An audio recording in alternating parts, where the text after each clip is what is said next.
Bismillahir Rahmanir Rahim. Alhamdulillah. As-salatu was-salamu ala Rasulillah. Amma ba'd. Assalamu alaikum wa rahmatullahi ta'ala wa barakatuh. I don't like that one. I need, because not a joke. Not a joke. Now you're going to be really sorry. I brought a poison. We need a real sample here. But before he lays down, he needs to take the poison. Shall we do it now? Yeah? Who is coming? Yes, yeah. Who's husband? Who's husband? Okay. Welcome to our session. It is really beautiful that we have so many people who are willing to learn. For me, it is one of the most blessed jobs. So I'm really happy that we have so many people who are actually willing to learn this job. You know, sometimes we have these brothers who make tea for me, who make coffee, etc. And people think that it's they're doing khidmah to me. No, they're doing khidmah to the knowledge, as I'm doing. Okay, so me and those people are on the same level, equal. So we're both doing khidmah to the same thing called knowledge. You know, last week we had very quick, you can say, conversation about this topic. It's one of the blessed, most blessed jobs. Okay, to look after the janazah, to give ghusl and etc. And it is actually fard al-kifaya also. Who knows the meaning of fard kifaya? Fard al-kifaya. Fard kifaya means it's compulsory. But if only one person or few people do it, so the duty is done. But if no one does it, so then everyone is going to be sinful. Yes, yeah. Okay, so that is quite important.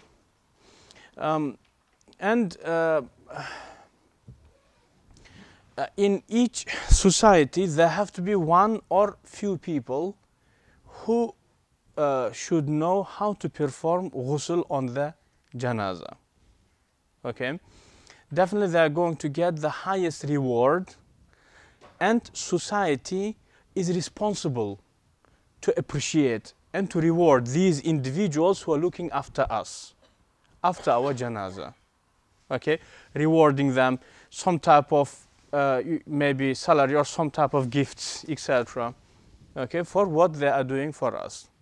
Okay, and I know in Dewsbury, maybe Batley and Dewsbury is the best ever place concerning this issue, because they have not only one, not two, but several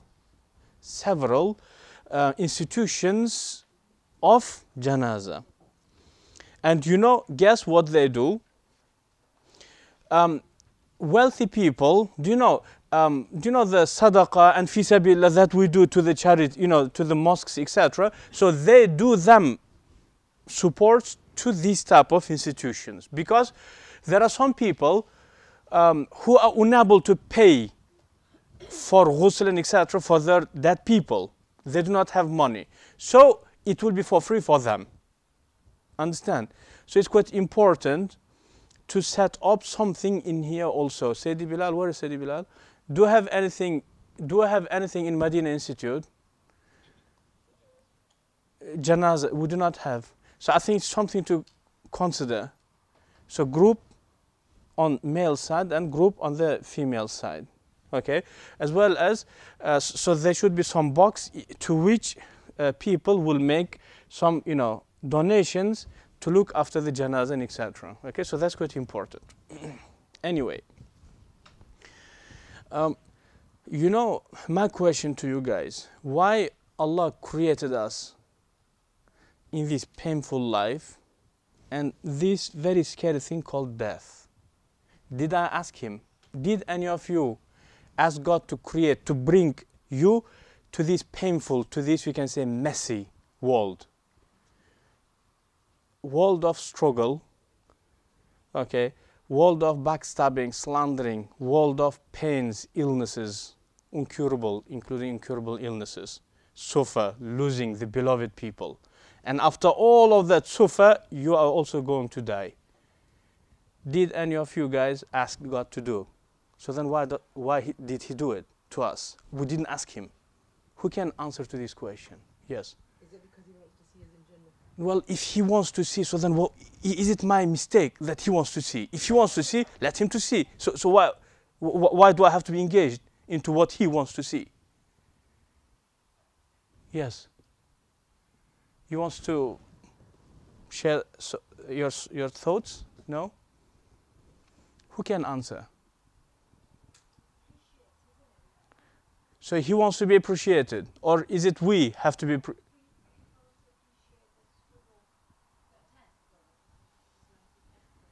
I didn't ask him to test me. I did not ask him to test me. Is it for every suffering you get like it in the other? I would, if he would give me two options, saying, okay, I will reward you, but I will punish you also. Struggle, hardship. Your friends will backstab you, but then I will reward you. Or I will not create you, I will just ignore you. Most likely I would choose the second one. Did any of you would choose the first one? Put your hand up, but be honest. Put your hand up, anyone. You see, so then why did he create us then? I did not ask him to. Yes? He wanted himself to be known.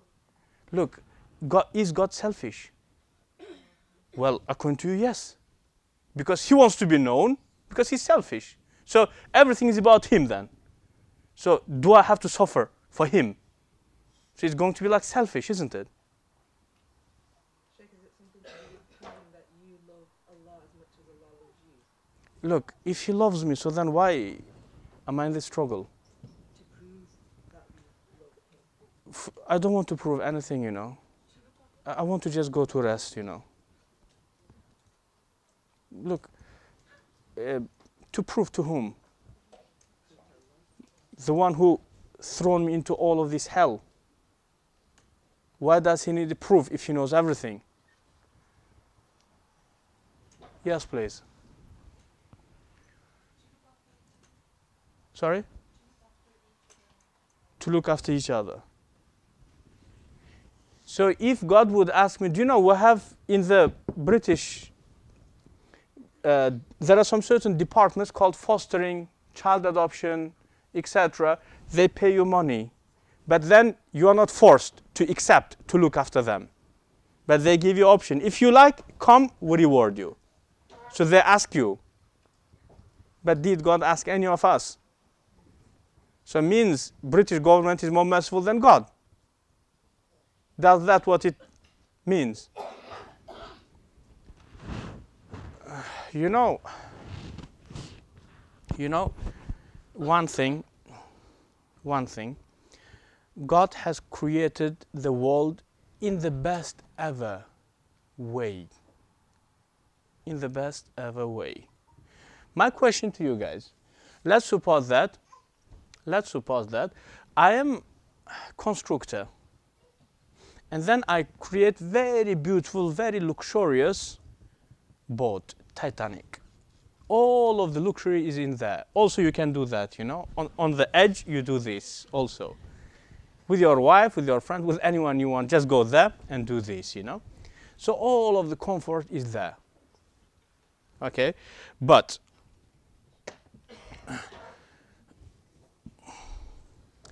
and purpose of me doing that was X, Y, Z. Regardless what was that purpose, we're going to talk about it in a bit. And then your duty was only just to cross, enjoy your life in the Titanic. All sorts of foods. You do not have to even work. Live there, eat there, wear clothes there. There is no heat. There is no cold, freezing cold also. Everything is so perfect. But only your duty was just to enjoy your life between Liverpool to New York. And then a couple of idiots who want to be maybe president. Or a couple of criminals who start digging, making hole in Titanic. And then Titanic loses all of its luxury because, you know, water goes into it, destroys everything inside. Yeah?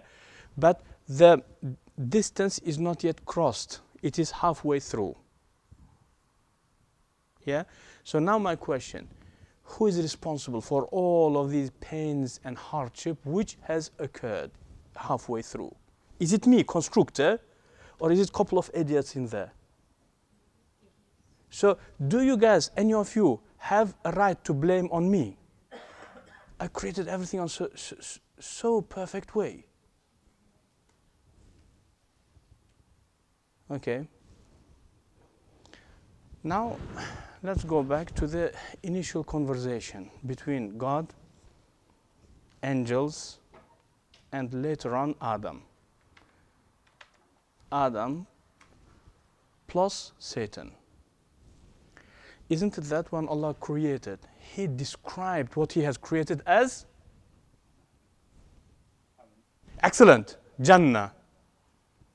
And what did He say to Adam and his wife? Kula min haythu shi'tuma. Eat from wherever you want. Okay?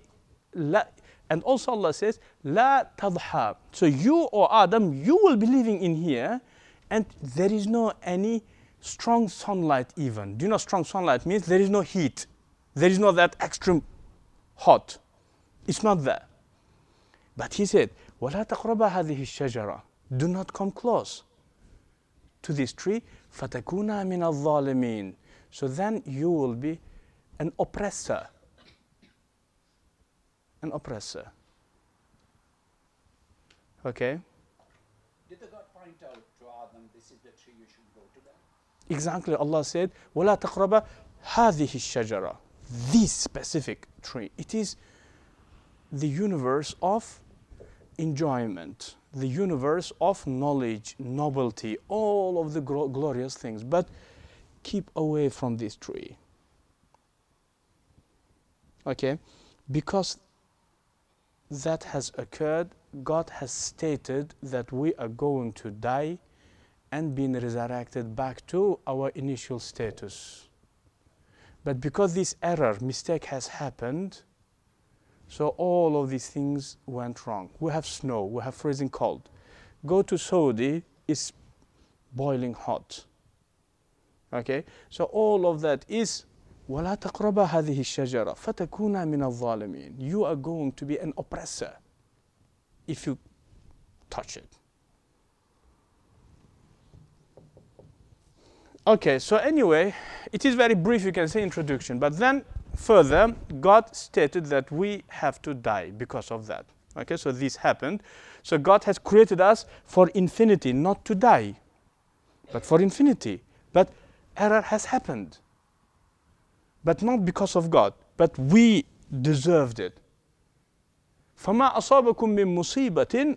Any hardship that occurs to you, فَبِمَا كَسَبَتْ أَيْدِيكُمْ. So it's because of what your hands are doing. Even though وَيَعْفُوا عَنْ كَثِيرٍ, even though if Allah protects you from the consequence of a lot of your errors, even then some of the consequences is going to strike you. So anyway, coming back, so now body cannot be infinitive now. Because of the change of climate, change of mizaj and everything, it will be slow. So this body will start decomposing slowly. Okay? After the age of 50, we all start getting old. It's not the same strength. Organs are not functioning as it used to. Eyes, ears. Okay, we become more slower. Nerves are not as strong as it used to be. Why? Because the environment which we have damaged is replying back to us. It is like boomerang. Throw it there, it comes back to strike you back. Okay? So now we are just paying for it. Okay? But it's not the end of the story. We are going to die, but there will be resurrection also. Okay? And one thing, God has promised that after the resurrection, they will not be touching the tree and causing further damage. There will not be that one. So the initial purpose will be back on the track again. Okay? So that is So that is, you can say, answer to my first questions, which I asked you. Now, another thing, unfortunately, we have a lot of misconceptions about death and what is after the death. Some of us, or most of us, come to conclusion, or I would say deep down in the heart, he has an assumption or strong belief actually that God is very scary actually. Why? Because death is so painful, as Abdullah ibn Amr ibn al-As, or his father Amr ibn al-As said, that death, the pain of the death will equal the pain of hundreds of strikes with a sword, and not the sharp sword but blunt one. Hundreds of strikes, you know. Okay, so that is one pain. Ruh is going out, another pain. When you go to the grave will squeeze you, another pain. And then Munkar Nakir comes, they strike you, another pain. Okay, on the day of judgment you will be resurrected and everyone will be scared, and that is another pain. And then you will be again further thrown into the hell. That is so it means God is Karabas Barabas, the pirate, or what do you call? Do you know this Karabas Barabas, you know? Or what's his name? This Blackbeard. Yeah. Historical figure, real. Okay, do you know, God has destroyed this city in Caribbean. Okay, so it was the city of that pirates, you know, so it was from them. So God is their partner, according to this understanding. Okay, but what Quran says about the death? Okay, so Quran is very explicit about it. Allah says, أعوذ بالله من الشيطان الرجيم هو الذي يتوفى الأنفس حين موتها والتي لم تمت في منامها فيمسك التي قضى عليها الموت ويرسل الأخرى. God is the one who takes the arwah of the people who are dead and the ones who are asleep. Then he keeps the arwah of those who are dead and returns back the ones who are asleep to complete their existence on earth.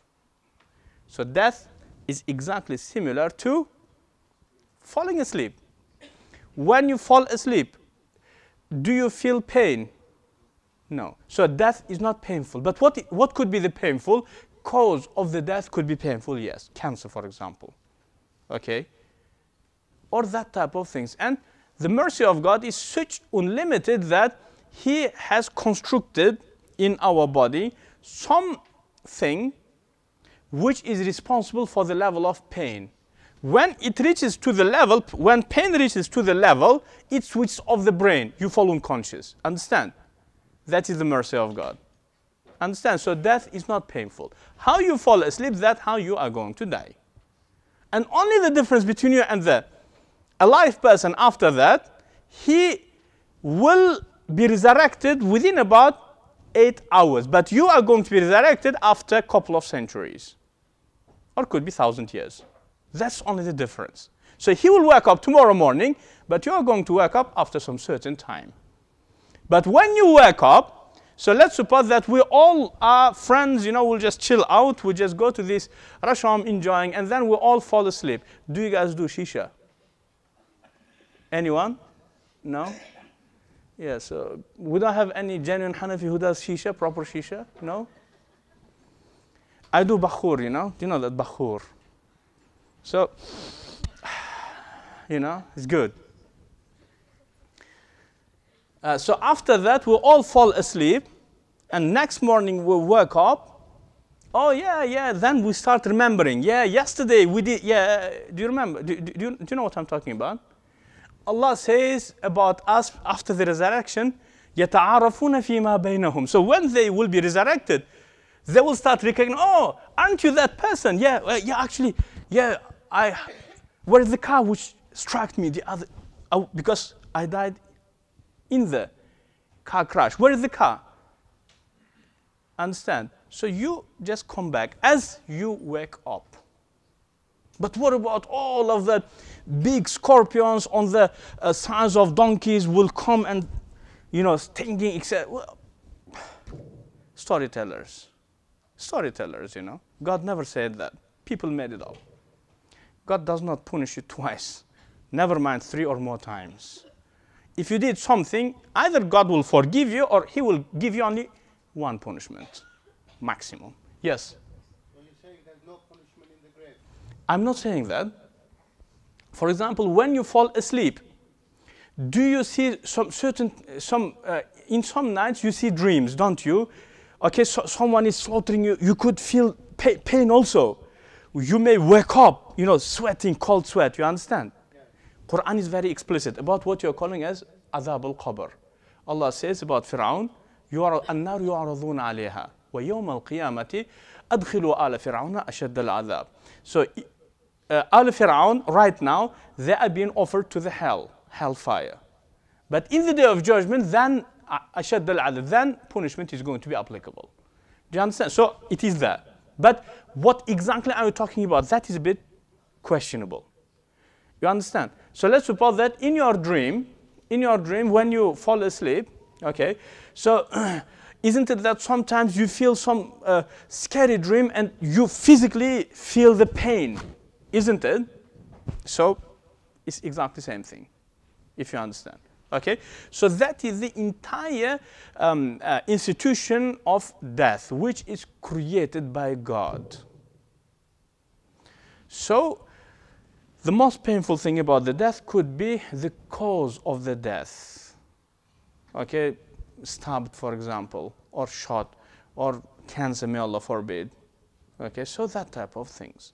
So cause, but the death in its essence is the same as falling asleep. Have you seen people who are dying? Okay, so head just falls off. Have you seen? Because it's just falling asleep, just falling asleep. Okay, so that is the thing. Death is not the most important thing. Okay, but the most important thing is how you live your life. How you live your life.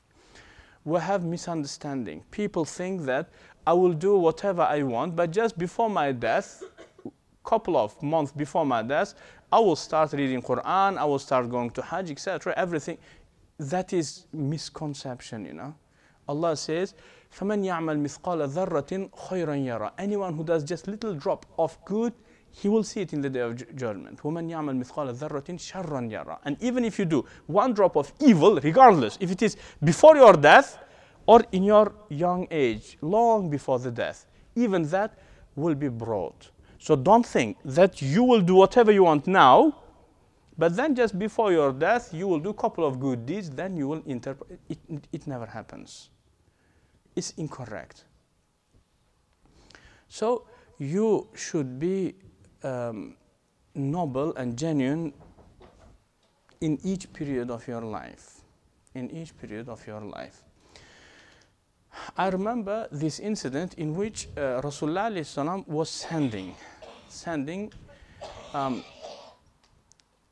Mu'adh or Abu Musa al-Ash'ari, Mu'adh bin Jabal or Abu Musa al-Ash'ari radiyallahu anhuma, one of them, 2 Sahaba, to Yemen.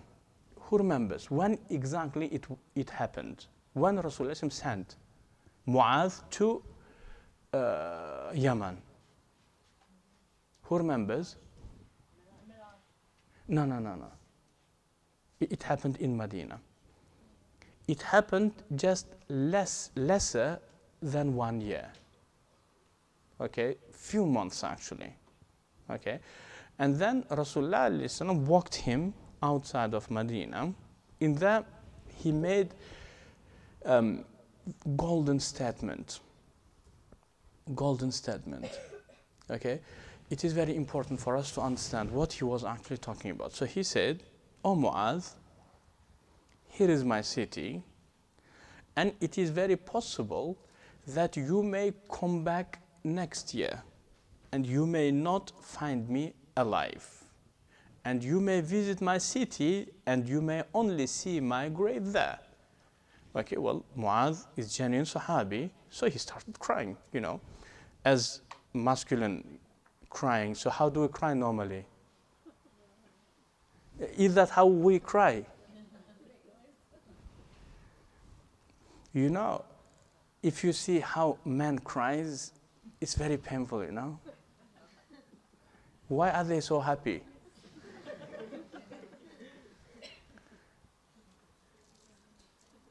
I have seen men crying, male crying. It's really painful, you know.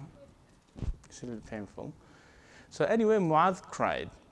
Okay, so Rasulullah alayhi salam just placed his hand on his shoulder saying, do not cry. Do not cry. So most likely there was some type of assumption of Mu'adh, or Rasulullah alayhi salam maybe assumed or something, in which Mu'adh would, after getting this statement, he wouldn't want to go to Yemen. Then he said, but go, carry on going to Yemen, and regardless, the people who are closer to me, it is the genuine noble believers wherever they are. Okay, so it's very possible. It means, in other words, in our language, it's very possible that hypocrites are very close to me, just sitting next to me, but the genuine believers are far away from me. It's very possible. So he said, but carry on going, because the people who are close to me are the ones who are genuine noble believer, regardless wherever they are. Okay, so that is very important part for us. So the nobility and the genuine belief, genuine behavior and belief in God. That is the most important thing for us. You know, just masculine example, obviously women will not understand, so it's for us. Did you ever go for the martial arts? Anyone? So, you know, when you will be fighting, most of the immature fighters, they will go to knock out or knock down. It is incorrect. But what you should do, it is build up your marks, isn't it? Each punch, it will give you some extra. So carry on building up your credits. But the person who goes to the ring with the hope that he will knock out his opponent, it may never occur. It's exactly in our situation. The people who live in their entire life hoping that toward the end of their life they will do that big punch and go to paradise. And what's the meaning of big punch? Yeah, going to Hajj, for example. We may have some of us among us here who is hoping to die in Hajj. Put your hand up. Who has this type of immature desire? Sorry, I didn't say that. Why? What's the point? Where to die? Is it so important for you? It's not really important, isn't it? Rasulullah is clearly saying, you are close to me even if you are far physically, as long as you are noble. Look, your death next to this building called Kaaba is not going to save you from anything. By the name of God, where Abu Lahab died. Okay. Excellent. Inside of Mecca. Okay? And where Ali died? In Kufa. Thousands of miles away. Which one of them is better? Definitely. So where you die is not really important. So don't, from now onward, forget about your dream of dying in Mecca, or it does not give you anything, believe me, you know. It does not give you anything. But make sure that you spend your life in noble way. Okay, so what's the meaning of noble way? Noble way is something that you can practice on daily basis. You have neighbors. So will you give me permission? So for example, you wanted to die in Mecca. Will you give me permission if I just go there, knock the door of your neighbor, and ask your neighbor about you? Will you give me permission? To be honest, no, don't go. Because my neighbor knows about me. So don't go. But can I ask your neighbor about you? So that is a matter of nobility. Okay? And it's very important for you to treat your household also. For example, what about your wife? Does she actually love you? so without this, do you love me? So without this, do you love me? So what she will respond? I have to do this, to get the good answer, or otherwise Allah knows, What about you guys? Same thing about your children. So believe me, I met people in the UK, okay? They say when our father comes into the house, we feel depressed. Children are complaining, And our children, they forgive us most of all, So even their forgiveness, it went over that with some of us, fathers. Okay, and what about our parents, for example? Okay, so how parents look at us? Do they love us? So do we treat them good? So can you tell me when it was the last time you went to spend some time with your parents, father or mother, or maybe one of them passed away, so with the other one? Maybe I'm the worst one. Last time I saw my mother, it was 2004. That's the last time I visited her. What about you guys?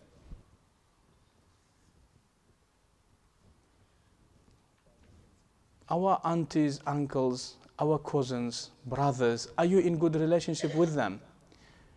There are families in which there is big fight between the cousins, between the uncle and auntie, etc., So that's what makes us closer to Rasulullah alayhi salam. But what about dying where Abu Lahab died, just next to Abu Lahab? It's not that virtue, isn't it? It's not that big virtue. As long as you are messed up in here with your family, day to day. What about your shopkeeper?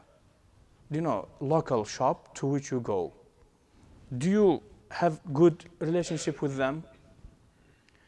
Or maybe we should ask the person who has borrowed money from you, or maybe from whom you have borrowed the money. We should ask them about you. What do they think about you? Because they know what you are. Okay? So some people go, yeah, I gave you money, where is my money, Okay, or another people, they borrow money and then they run off all the time. You cannot catch them. In our language, in Uzbek language, they say, you lend out money by your hands, but you take it back by your feet. You run behind them to get it back. Is that what you are? Understand? Or if you are office man, so what about the people who are under you? Do they like you? Do they enjoy your presence in the office, or are they depressed when you're in the office because of your miserable treatment toward them? So that is the Islam. That's what Prophet was talking about. Then if you are doing all of these perfectly, die where Ali died, in Iraq. I don't mean go to ISIS. I don't mean that. It's Khawarij, don't go there. What I mean is, die far away from Mecca and Madina, you are close to Rasulullah alayhi salam. But if you're other way around, it's not that big deal to die, as I said, where Abu Lahab has died, in Mecca. It's not that big deal. Anyway, the good thing about human, even though if we commit sins and do some errors, but we have habit. Genuine people among us have habit of repenting. So maybe I was treating my family badly, or maybe my neighbors are not happy with me. So it's not gone. It's not everything, but I can correct it. I can fix it. Okay, slowly going back to the standards of being a human, within limits of being a human. Okay, so everything will be changed slowly. They say within 40 days. Do you know? There are 3 things, okay, in you. Do you know your behavior? It is 3 things. The first level thing is the thing that you force yourself to do. For example, you hate me, but because you need me, you force yourself to come and smile at my face. So that is the first type of behavior. The second is habit. So if you carry on smiling at the people whom you hate, okay, for certain period of a time, according to Islam, it is 40 days. After that, your forceful things, behavior, becomes into the habits. Understand? So each time, without forcing yourself, when you see me, you will smile at me. Isn't it that you hate me? Well, it's your habit now. You cannot change it. And the most serious, the most dangerous part is the last part, which is the character. These habits, after a certain period of time, becomes into the character. What is the length of that? Who knows? Habit becoming into the character. Excellent. Minimum 40 days, but not more than 6 months. Within 6 months, your habit becomes into your character. So that's why you may dislike something in your neighbor or in your friend or in your colleague, but force yourself to be good to him, just 40 days. After that, it becomes easy for you. It becomes your habit.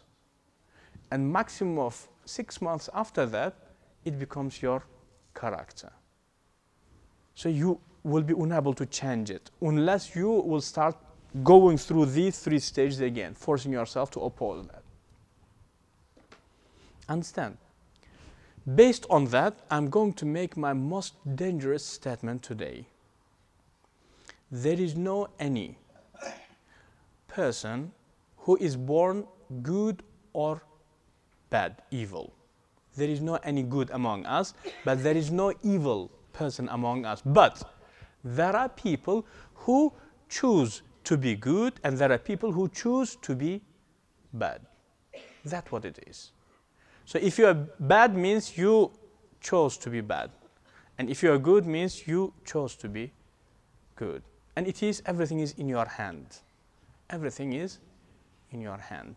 Some people say, you know, I'm not young, you know, I'm over 80, I cannot change. Look, I'm really sorry. You're 80 years old person, definitely you're wiser than me, older than me, more knowledgeable than me, but no any habit stays for more than 6 months before it converts into the character. The quickest, young people, 40 days. The most slowest, when you are aged maybe, etc., 6 months maximum. Means nothing is late, nothing is gone. Yet you can catch up. If people think that you are arrogant, they could be right or they could be wrong, so yet you have a chance of turning it over to make the people to think that you are modest. So it is these golden 3 stages. Forceful, then habitual, and then your character. Then your character. And how to do it? My advice, just speak to some of your friends who knows you perfectly and ask him to list your weaknesses. Be careful. There are a lot of envious people around you who pretend to be your friends. They are not your friends. It's envious people. They are ready to slander you as soon as they will stop getting benefit from you. Right now, because they are riding, main tumhara pyare karta hu, you know, so all of that is just because he's riding. Okay, so cut that benefit, then you will hear what he thinks about you. All of that is lie. I'm not talking about them. I'm talking about genuine, noble, wise friend who knows you. In my understanding, it is your mother. But your mother lies, you know. You are the most ugliest. He will say, oh, Mera Amit Bachchan, you know. Oh, Mera James Bond, you know. You are the most, you know, scariest, you know. You can act in the horror movies without makeup. She will say, oh, such a handsome, you know. So I don't know how you are going to do it. The best friend ever is your mother, but your mother will never say anything which hurts you. But now we need to know these hurting things about ourselves. So I don't know how to do. Maybe your father, but again, your father also time to time he lies, you know. If Manchester United, Chelsea was good, he will say, yeah, you are good looking. But if Manchester United lost, oh, you are the most evil, it's because of you Manchester United lost today, you know. So you have to find some balance. You have to find someone who will give you the correct advice, saying, yes, you are good, but you have X, Y, Z weaknesses. But then you fixing it, it never can be at once. Take one thing at once, at one time. For example, the one who has the habit of lying. So lying is the most dangerous thing. Make sure that you fix it first. Maybe after that, when you fix your lying problem, it may take maximum of, let's say, 40, then 6 months maximum. So it is 9 months, exactly the period of the pregnancy, 9 months, lie. Okay, or the next one, the most dangerous after lying. What is the second most dangerous after lying? Who can tell me? Backbiting. Excellent. Yes, of course. Yeah, backbiting. Did we go over the time, Sydney?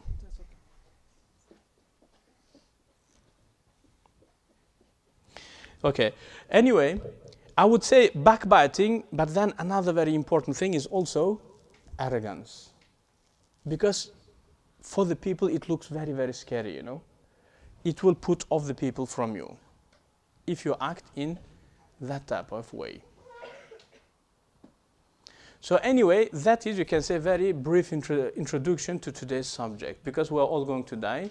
So make sure that you become Amit Bachchan before you die. Okay, then so we can give ghusl and janazah to Amit Bachchan Saab.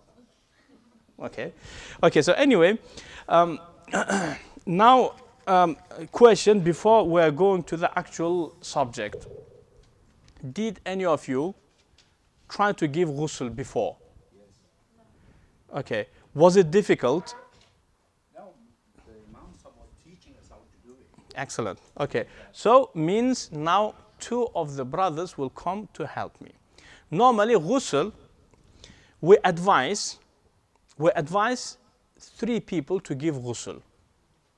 Okay, why? Because 1 person will be washing and 2 people will be holding the cloth. Okay, in terms of awra. Okay, so because of that, now we need 2 people, and also I brought my poison. So who is that volunteer? Okay, yeah. So bring the janazah here.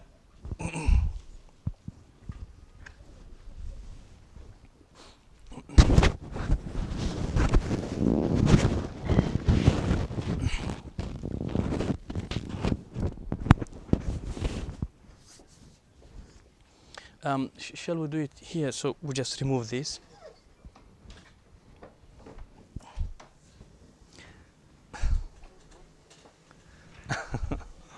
Yeah.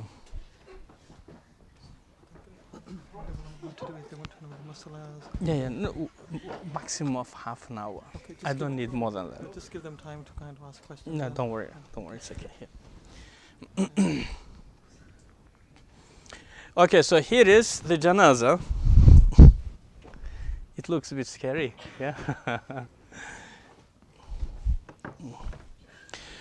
Okay, so as we know, normally when they bring the janazah, so it will be tied up, isn't it, in here? Okay, because during the day it falls, Joe falls. So normally it will be like this. So that is the janaza. So what do we do with the janaza?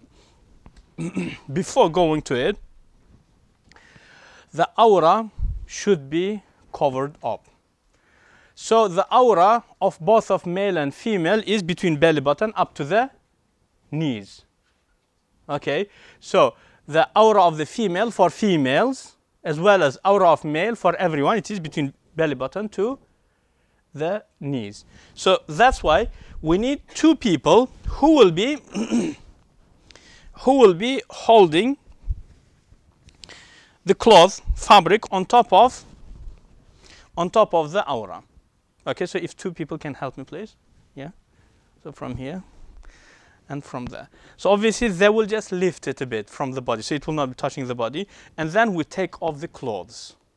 Okay, we take off the clothes, and after that we give wudu. Normally, in my place, normally they give wudu before taking off the clothes, but it's easier because if you first give the wudu, so it will be a bit difficult to take off the clothes because it becomes, body becomes wet. Okay, so what do? So first you take off the clothes. Okay, and normally before wudu they remove this rope also. So when you take it off, jaw falls. Okay, as far as I know, in Pakistani culture, in Karachi, what they do, they bring a cotton and put it inside of the mouth. Do they do it here also? Is it the common culture in the UK? Do they put the fabric or cotton? Yeah. Yeah, into the mouth and nose also, isn't it? Yeah. Well, I don't want to oppose the culture, but in the same time, I don't think it's a good idea either, because somehow it does not. It's a bit strange because human body needs respect, isn't it? Showing respect. Sidi, that's it. You can have a seat, yeah, because everyone can see you. So, and another reason why they do it, because while you will be washing the head, water should not go into the mouth. So that's what they mean, to do. Okay. So anyway, so just follow your culture in that case. But if it would be me, I would not put a cotton or fabric into the mouth and nose also. Okay. But yeah. So you should hold. Sorry. Because it's out of respect to the body. Yeah. Yeah, just slightly. Just slightly holding. So it's not very tightly. Yeah, just slightly. But definitely some parts of water will go in, but that's not disrespectful to the body, isn't it? Yeah. So that's. Or otherwise, you can just go with your culture. So that's another thing. Okay. Then we give wudu.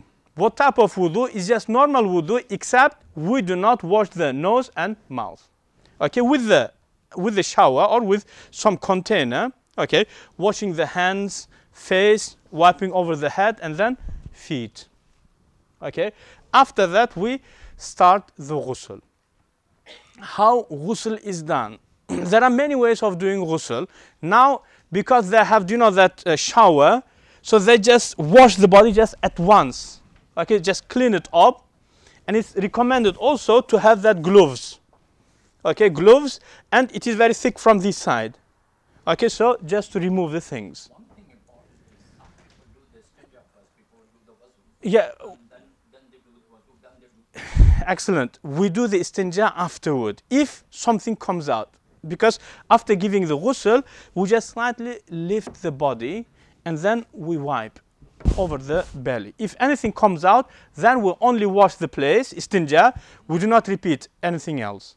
Okay? Yes, not unless if it's just is there. Exactly. Only then you wash off, because if you start washing it before, it just gets spread. If nothing is there, so we do it at the end after wiping over the belly. Okay. So anyway, so as I'm saying, as far as I know, now non-Muslim way of washing the body is just they just take the shower and then they just wash it with shampoo, etc. They do have their own soaps for the dead body. Okay, so you can do that, but it's a bit of israf, isn't it? So it's better just to avoid the israf. So that's why we do it on our way. How? So after giving wudu, then we place the body on the left side. So we start from the right side. Okay. Some of the people, they before washing the body, they wash the hairs, head and neck and everything. That's also perfect. Okay. Or alternatively, you can do, you know, when you turn the body on the left side, like that. Okay. So then to wash the head also at once with the rest of the body. Okay. So you just choose whichever is better for you. Okay, so as you can see, body, even if there are two people, so means yet you have to somehow hold the body also, helping yourself. Okay, yeah, and in some certain situations there will be more than one person. I mean, more than three people washing. That's not a problem at all. Okay, but we say as minimum 3 because it makes it easier. Okay, so that's another thing. You know, sometimes we have situation in which for example, some of the parts are chopped off. For example, we had this one. Who knows? What do we do in that condition? You never come across that. What do you do? Yeah, so if it is on the way that it is entire body chopped off, we do not give ghusl. But if it's only one limb, for example, we give the ghusl to the body as well as to the hand separately, but then we place it into the tabut. You know, we bury the body in the tabut. Okay, yeah. So that's the thing. Anyway, so two people will be holding and one person with the shower. Yes, Eddie. Yeah, yeah. No, there is no. But our mashayikh normally say it should not be more than 9. I don't know where did they get this from, but it's recommended to make it odd number.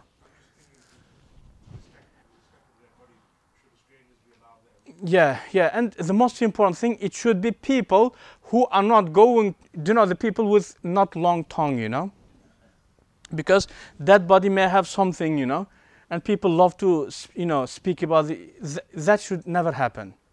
Okay, that should never happen. So some defects in the body or something else. Okay, so because backbiting, it's still valid after the death also, not permissible.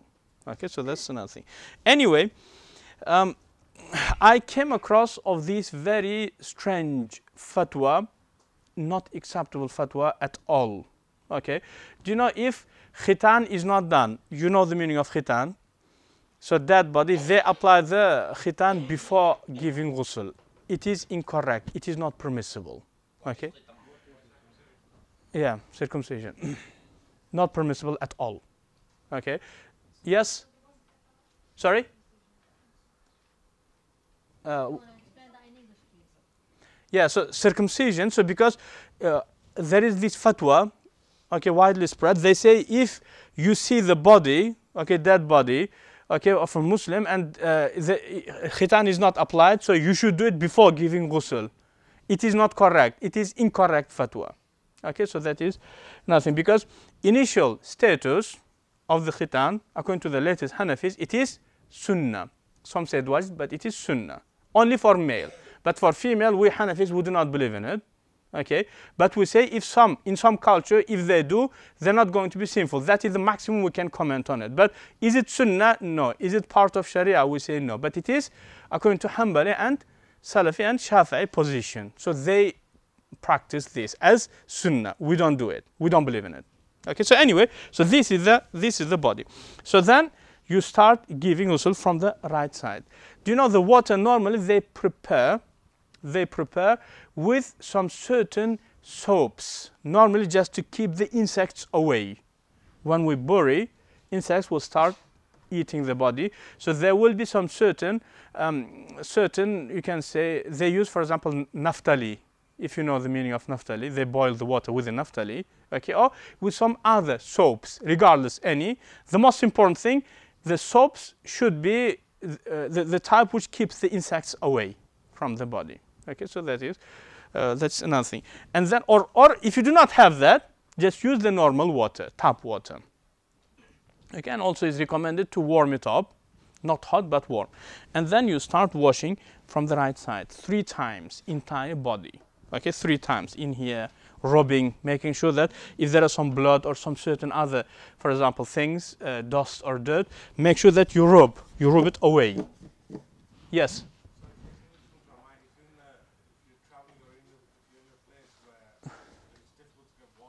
Yeah.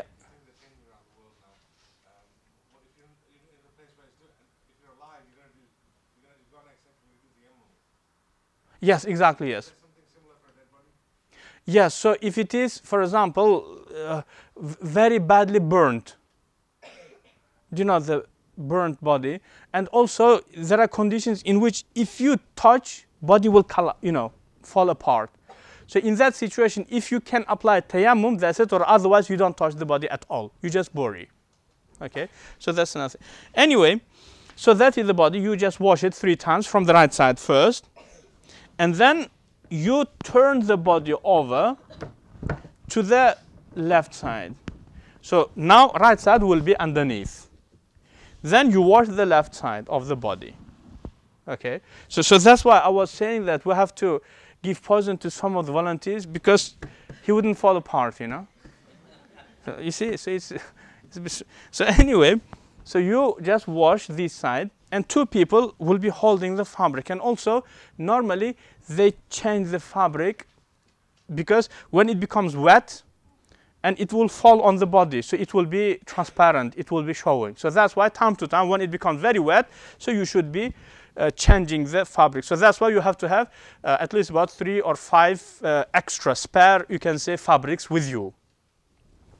So after washing the body, now body is ready. So you lift slightly, and then you rub the belly, but not strongly, but just slightly. Okay, unless if this person was your ex-boss, you know, so, but slightly. But for everyone else, just slightly. Okay. So anyway, but then if something comes out, okay, so you wash only that part. So you do not repeat the ghusl again, but only that part, urine or etc. So you only wash that part, and it is done. The most important thing in here, another most important thing, you do not, if, for example, we may have some rings and etc., earrings, etc., so you should remove that. But anything beside that, you don't touch. Okay, within Hanafi school, so you do not cut the nails, you do not give that fontaine of Paris, style of the hairs, or beads, you do not comb them, you don't touch anything. As well as if, for example, there is a tattoo, you do not remove it. There was a case in which some of the people, they tried to remove the tattoo. Okay, it was a big scandal actually. So because he said, because I didn't want him, related to his father or uncle, I didn't want my father to face God with tattoo on his body. Well, it's nothing to do with you. Just leave him alone now. He's dead now. Okay, so that is the thing. After this, normally they lift the body and they place it to another table. Normally it will have towel in it, on top of it. So they just place the body on another table with the towel. Okay, so then they just wipe. Okay, and it is sunnah to put kafur on the places of sajda. So it is forehead, nose, palms, knees, and feet. Okay, kafur. It is type of yes, this type of perfume. Another thing which is very helpful. Do you know that another table on which you will have a towel? It is very recommended, strongly recommended for you to prepare the kafan. So the thing which goes last, you put that first. And that's how on the same order, and on top of all of that, it will be towel. Because first you just rub the body from underneath and from the top, and then they lift the body, you just remove the towel. Now kafan is ready, just in the correct order. All what you have to do, you have to just apply the kafan one on top of the other, and janazah is ready. After all of that, you just tie up the kafan, because it may come off. Okay, now, yes, yeah, yeah, no. As soon as you apply the first kafan, they remove the fabric, because now kafan can hide, yeah, yes, yes, yeah. If it's possible, yeah, as long as, so you should not damage the body anyhow. Then you just leave it like that, yeah.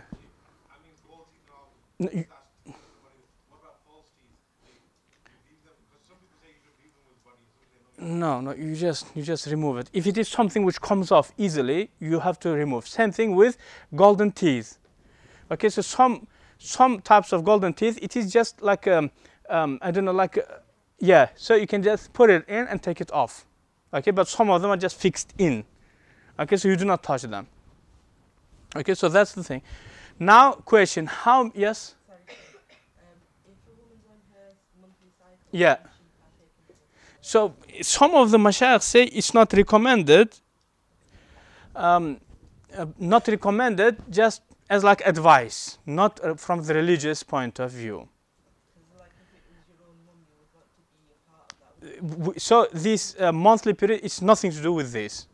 And even some of the mashayikh, they went even one step further, saying lady in the monthly period, she is not allowed to visit the graveyard. All of that is just nonsense. It's just advice, because when women lose a lot of blood, so they become depression, etc. So when they see the dead body, so that may even affect even more. So only because of that, or otherwise there is nothing to do with the religious. Nothing to do with what I heard about the angels of mercy don't come down if you're there. In the gospel, No.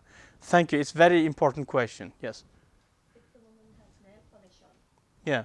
you remove it. No, you don't touch anything. So any beauty, so you do not touch anything. So anything which goes just by washing, so that's it. But besides that, you don't do anything. But let's say if the person is ill and you know that person is dying, so you should remove the nail polish. No. You should leave ill person alone. Yeah. So and that's important question. And there is yes. Yes. Yes, camphor. Yes, yeah. Exactly. It's again the same procedure, because it keeps the insects away. So just to show respect to the place of sajda of the dead body. Yes. Yes. Correct. Yes. Yeah. But dead body, you do not remove anything. But if it is yourself, so you should better remove. So that's why normally they say the ladies, they should apply it during the monthly period, or during the childbed. But as soon as they come out of that period, they should remove it. Yes, Sadie. That is recommended actually. Yeah. So yeah, and even they normally, while performing the ghusl, they do bakhur also. Okay, so that's also good. Yes. Yeah.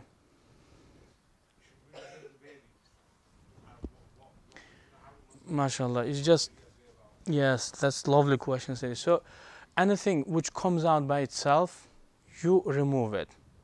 But if nothing comes out, you just leave it like that. Yes, so if it comes out by itself, but as far as I know, normally if body dies, baby stays alive. So baby turns over and tries to push out. So you have to help out then, yes. But if body is dead and no one knew that you have to take out, and then baby dies also, so then if just by gentle wiping, if anything comes out, only that. But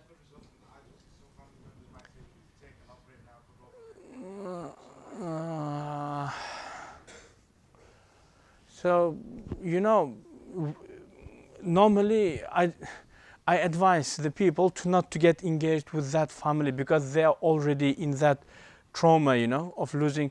So, but if you are someone that they listen to, just advise them to leave the body alone. But the final decision lies with the body? Because now we are talking about mutilation now. So it's a bit dangerous mas'ala.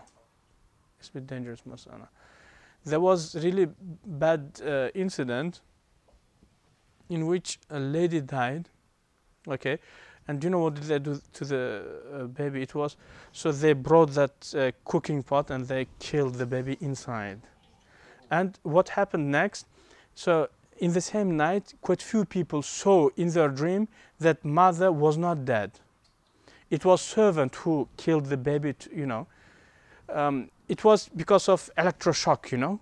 Because electroshock is not necessarily it kills you. You may fall unconscious, but you may still, and even your pulse becomes very weak. But it does not mean that, you understand. So this lady came to the dream and saying, why did you bury me? I was still alive, etc. Yeah, it happens. It happens very rarely. Do you know this? Who knows this person called King Ulugbek? Babur Khan. Who knows Babur? Babur, Taj Mahal. Babur, Mughal. Babur. His grandfather is the grandson of Timurlang, Mirza Ulugbek, king of Samarkand. So he was buried as alive. So they checked, because he was ill, they checked his pulse, he was unconscious. So pulse was very weak, so they couldn't catch it. They thought it's dead, they gave ghusl. And then the body was buried in Afghanistan. He's initially from Samarkand. After a short time, the descendants, no, it's not him, because Mirza Ulugbek was killed. It is Hussein Baiqara. Hussein Baiqara. Okay, again, Timuri also. So then they came to dig the grave to move the body. And when they found, so they found that body just removed the coffin and was, you know, with the fingers trying to scratch to get out. Okay, but it happens rarely. Okay, and even in Italy, they have open graveyard, isn't it, underneath of the churches. Who saw this place?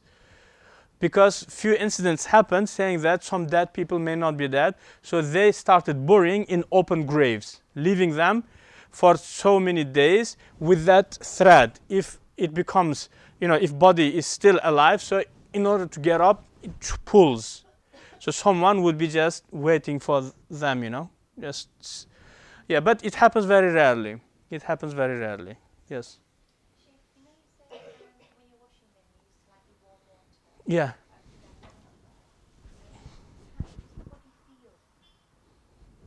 What do you think? So, What do you think? I don't know. We're using warm water. So we've been told to be gentle. Out of respect to the body, yes. Yeah. Is there any feeling that the soul experiences? We have two, you can say, groups within Islam. The people who keep Quran at the center and the people who keep Sunnah, Hadith at the center. Which group are you in? Are you Sunnah or Quran? No, both never can be. So anyway, according to the Hadith, yes. Body feels everything, and even do you know, for example, when they cut the body after the death, body gets pain for that and etc. According to the Hadithi way.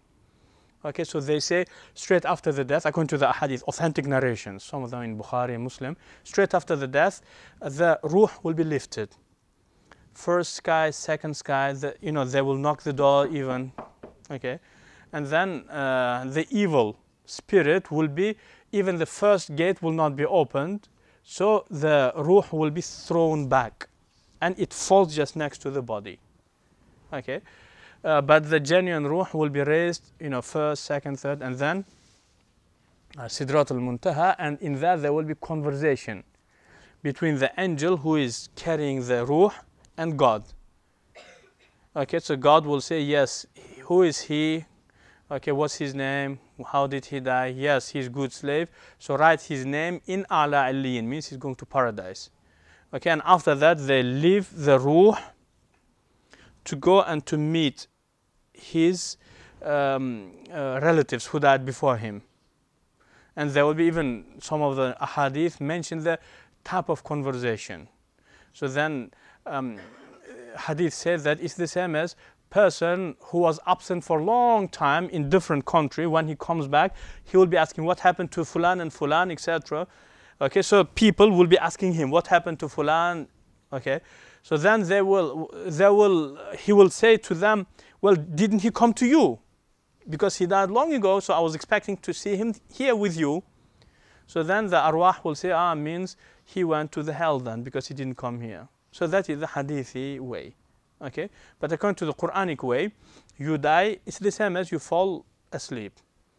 Next time when you're conscious, properly conscious, it is in the day of judgment. But what's going to happen in between? So it is as Quran said, if you're a good person, so your ruh will be al-Fir'aun. Your ruh will be offered to the hell.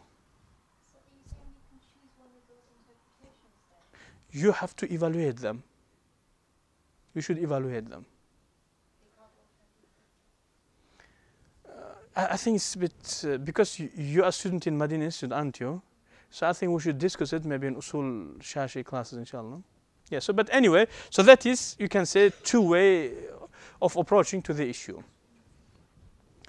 So anyway, then that is, so shall we now do the kafan? So how many pieces of fabric do we need? Excellent. 5 for women and 3 for men. Excellent. Yes. So for the body, for the male, we need izar, qamis, and lifafa. What is the shortest one? Izar, you know the izar, and you know the qamis also, and you know the lifafa. Lifafa is on top of all of overall actually. Okay. So what do you think? Which one is the shortest one? Excellent. Qamis is the shortest one because it is from the shoulder up to the feet. Normally they make it a bit taller than feet so they can wrap it up and tie it. And izar is from the feet to the head, as well as lifafa is from the feet to the head. It's exactly the same thing for the women also, but women have got 2 more fabrics. One is khimar, from the head up to the belly button, and the second is fabric for the chest. Okay, so it will be just placed and just tied up. Okay, so it will be between here to the belly button. So that is the differences. Okay, but if you do not have anything, so then whatever you have. Okay, now question to you. Now we came to the UK and we found that the culture of the English people, Christians, to bury the person in the clothes, suit and etc. So is it permissible to do it or not? I don't think in our religion, do they? So what is the hukum of, let's say that if some Muslim family does it, so what is going to happen to them? We say it is just opposing our culture. It is opposing our sunnah. Opposing the sunnah, does it constitute a sin? If you oppose sunnah, are you going to be sinful? We say no, but it is disliked. You should not do it. Okay, because I saw, for example, in Uzbekistan, we used to have, do you remember the time of Soviet Union? A lot of Muslim people, they were buried like that because this Russian culture came to us, etc. Okay, and then unfortunately, some of the people, because of not understanding the religion, they stopped talking to those families, you know, saying, "Oh, it's like kuffar." It's not that. It's not our culture. That's the maximum. Yes. Sheikh, you know when you said 5 pieces for the woman? Yeah.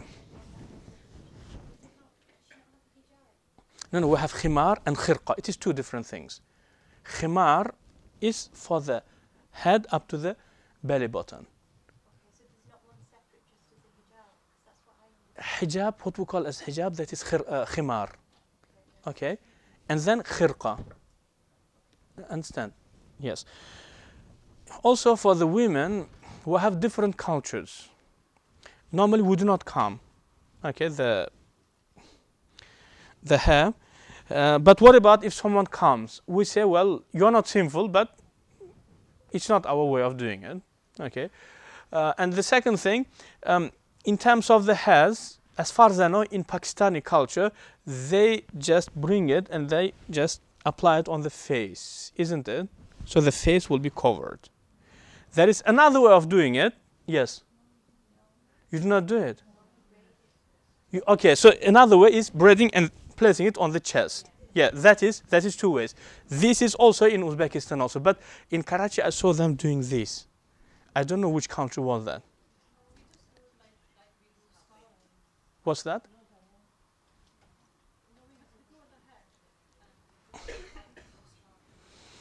Okay, that's fine.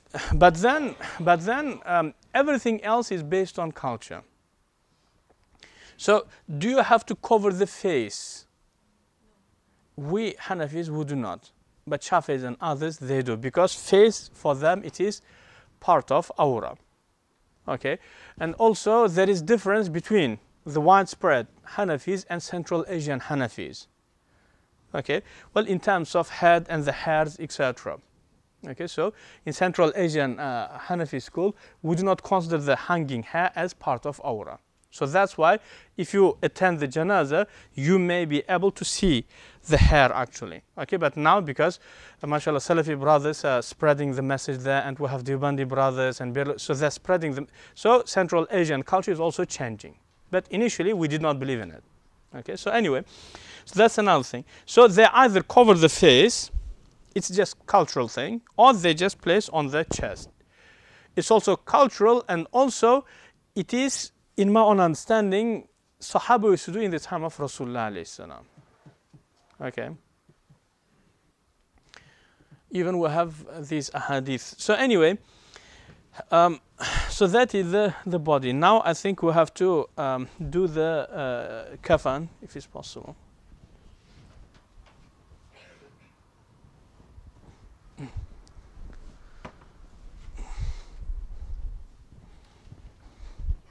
If you can just place it there, please.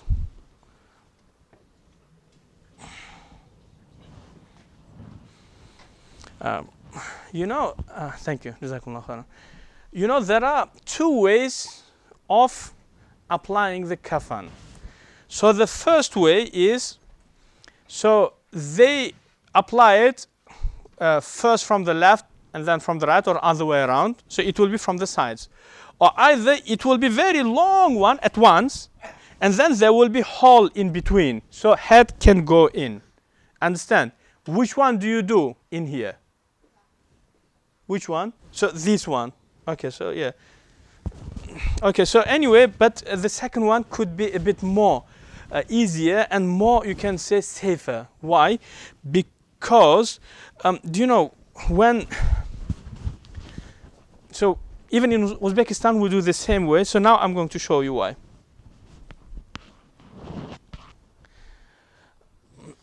Please, can you help me?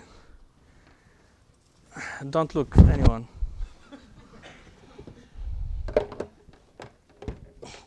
Yeah, if you can just. Yeah. So now just look. In our way, in our Asian way, so we do this first and then this, isn't it? So that's how we do.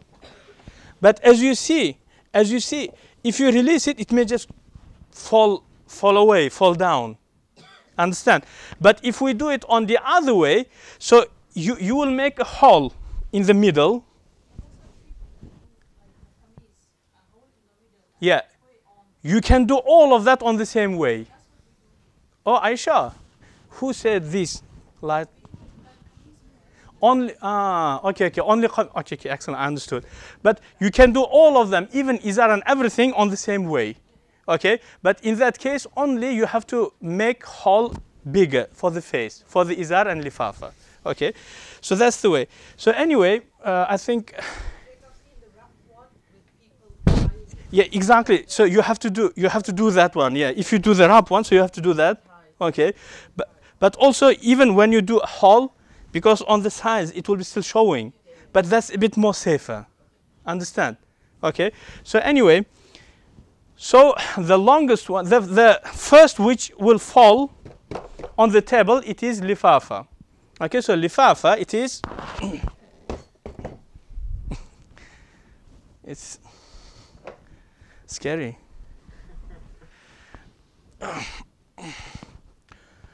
So the lifafa is the longest one. I think all of them are equal, isn't it, in the size?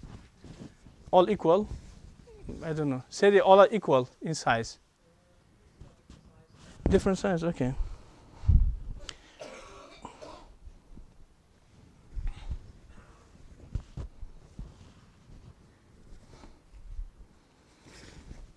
Yeah, no, I think the difference is just small.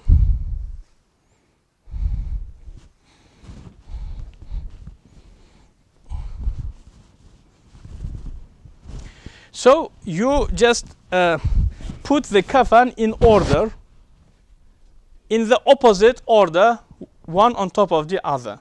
So when body will be placed, so it will be easy for you just to wrap up and then to bring the rope and to tie it up.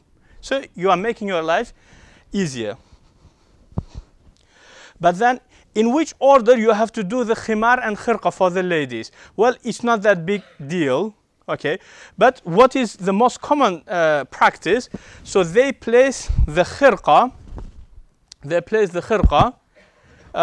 on top of the qamis. So first qamis, then khirqa. Okay, but can you do it other way around? Of course, just follow your culture. So it's not something that you have to be stressing about. Okay, and then so khimar, it will be here because it will be covering the head. Okay, up to the belly button. Okay. Okay, so I don't think size. Okay. Sorry.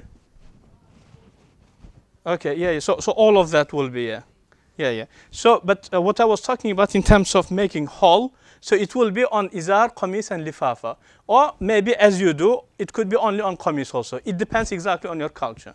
Okay. So anyway,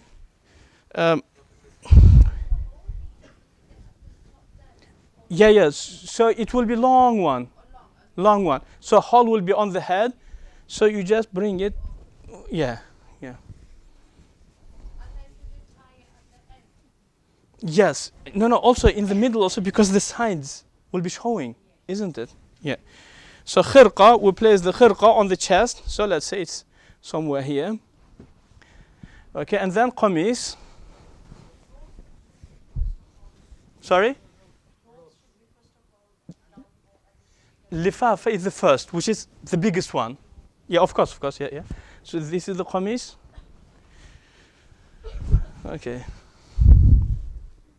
No, I was so happy coming today because I made my remedy, that poison, so to test, practical test, but they brought this. Broken also, yeah. No, so that's why I was suggesting one, yeah. No, yeah, so that's poison thing here, But, okay, so this is the one.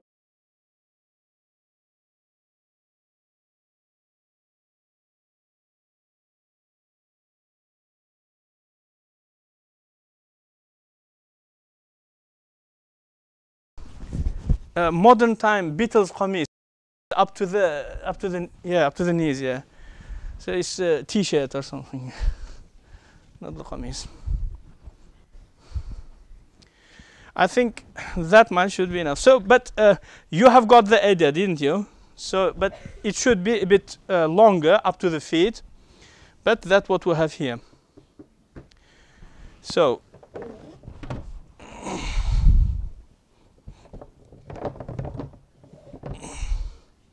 Yes, if you can just place the body.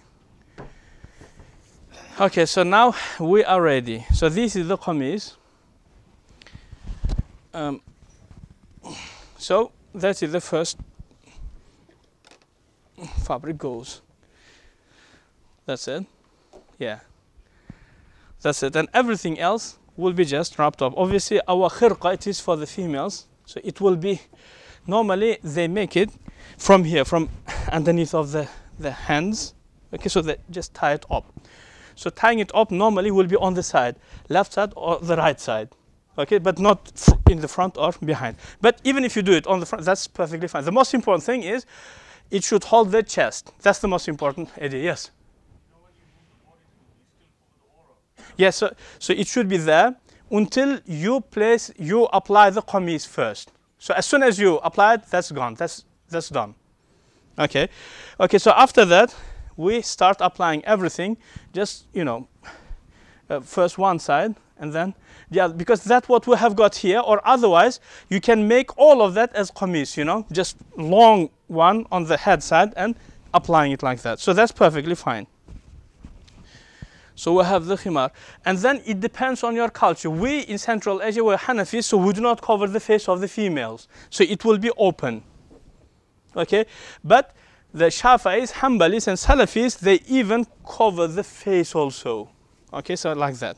And even I have seen in Karachi, they will be on top of this, underneath of the khimar, there will be even hairs. Understand? So do you know these now, we have these scary horror movies in which, girl with the hairs. So I thought she's from one of the graveyards of Karachi, maybe. That's what I thought. Okay, so then, exactly. So then we start applying the rest of the thing. So this is the izar. Yeah, exactly. This is the izar. And then lifafa on top of all of that. Okay, so normally they tie it up. They tie it up. And even tying it, when you go to the grave, you have to untie it. Okay, so you have to let it go. And also, the ropes that we have to hold the janaz, to hold the kafan, it should be taken off when you place the body into the grave. Okay, so obviously we have to do it from underneath.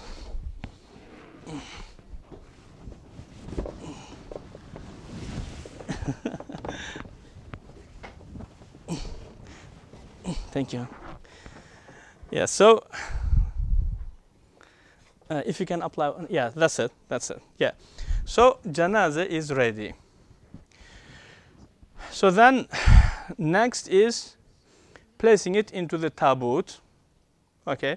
Then salat al-janaza and everything else. We are going to discuss all of that now in the calm situation. Yes. Sorry, sir, can I just ask you? I've been told that the people that wash the body, they have to then take off It is recommended. Because when you are washing some spray, something may spray. Yeah. So said if you can just place it there.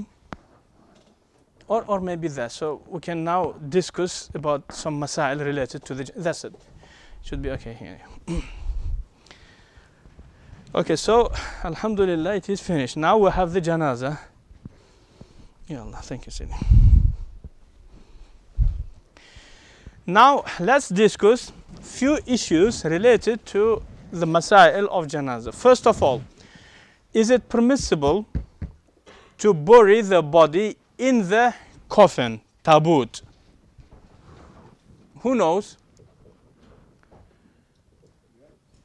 Yes, so we say if it is a female, so then it is permissible, and in some situations it could be recommended. But if it is a male, then we just bury the body as it is. Okay, and then and also, as I said, if body by lifting, if body will be damaged, so then also that body should be buried in the coffin, in the tabut. Yes, Eddie. That's also important, yes. Yeah. Definitely, yes. So all of these based on the cultural things. I remember some convert person about 3-4 years ago, him and his mother, both are converts. As far as I remember, he was from Bradford or something. So he called me, his mother passed away. So he was asking, because the mother's family are still Christians, as far as I remember. So he was asking if he can bury his mother in the coffin, in the tabut. Okay, obviously I said yes, etc. But then, because we have this, some of the scholars and mashayikh, they are a bit sensitive about these issues. Okay, so just to keep them also happy, I just gave fatwa based on this Fatawa Hindiya, in which it says if you want to bury the female in the tabut, make sure that you apply some soil on the sides to make it to look like lahad. Okay, just to make the Maulanas and Mashayikh happy, or otherwise I don't believe in it. It's just cultural thing. So you can bury the female, your mother, etc., in the tabut. Okay, if that is your culture. So just follow your culture, and that is perfectly fine. Yes, Sadie. In ours, we buried a few people. What they do, in the tabut. Yeah. Even the males, they bury them in the tabut, but they take the lid off and put that one to the side. Yeah. For the males, is that permissible? Yeah, of course. So if that is your culture, 100%. Yes. Yeah. Exactly. Yeah. Yes, Sadie. Marshall, excellent question. So we say it is, last week we were talking about, we have hadith, weak hadith, but accepted by for madhahib. They say, do you know, when body is left in the grave, when everyone moves away, so then these two angels, do you remember Munkar Nakir? So they say, hadith says, if you go to the grave, which is buried, and then you speak to him, definitely he hears, according to this narration. So you say, oh, Fulan ibn Fulana, by his mother's name. Okay, for example, or Ahmad, son of Aisha. Don't forget that you have spent your life saying, La ilaha illallah Muhammadur Rasulullah. Finish. Okay, and then according to this narration, Munkar Nakir will just go in, and then they say to each other, what do you want to ask him? He has been already given his answer by his friends, so nothing to ask. So then they will not question. So the issue is based on that. Okay, that's what I thought. But last week, some of the brothers, I don't know, or sisters, told me that it could be something else also. For example, when you recite adhan, shaitan will not be there. So based on that assumption, well, that person does not get shaitan no more. That is dead already. Shaitan will not get engaged. Okay, but is it permissible to do it? Well, if that's your culture, so then why not? I do not really stress about it. What does the Quran or the hadith do? About adhan, there is nothing in this issue, but that another thing which I mentioned. So you speaking to the dead body after the burial, or Fulan ibn Fulana, don't forget that you have spent your life saying La ilaha illallah Muhammadur Rasulullah. That much is in hadith. Yes, so if you do it, why not? Yes, of adhan. Well, I'm as Hanafi, I say normally we do not recite adhan in the graveyard because it may hurt the, But if it is your culture, I do not stress about it. Do it, not a problem, inshallah. Yes. But my own school of thought, we normally do not read adhan in the graveyard. And even we have slight disagreement between our mashayikh, Abu Hanifa and Zufar and others, in terms of recitation in the grave. Abu Hanifa says, I don't like recitation of Quran in the graveyard. Okay, but in Uzbekistan we do, maybe in Pakistan they do, so I do not stress about it. Yes? Sheikh, can I just ask? Yeah? They said that a parent has a right over the child, and when the parent dies, you should stay at the grave for the time that it takes you to sacrifice a camel and give out the meat and make dhikr for that length of time, because the ruh is very stressed at that time, and it calms the ruh down and helps it to move on. Yeah, so, yeah.